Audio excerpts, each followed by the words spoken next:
Private ইউনিভার্সিটিতে যারা পড়ে তারা একটু ধনীর সন্তান হয়, কারণ প্রাইভেট বিশ্ববিদ্যালয়ে খরচ অনেক বেশি। পাবলিক ইউনিভার্সিটি, সরকারি ইউনিভার্সিটির চাইতে খরচ অনেক বেশি দিয়ে পড়তে হয়।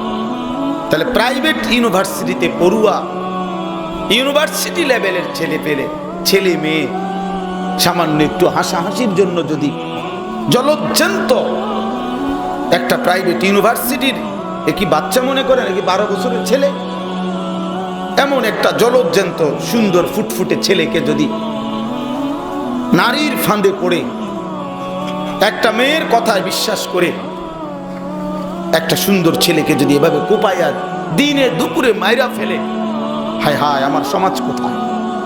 আমরা শেষ আখলাক শিখবো করতে। বলেন এই গত কয়েকদিনের ঘটনা না এটা?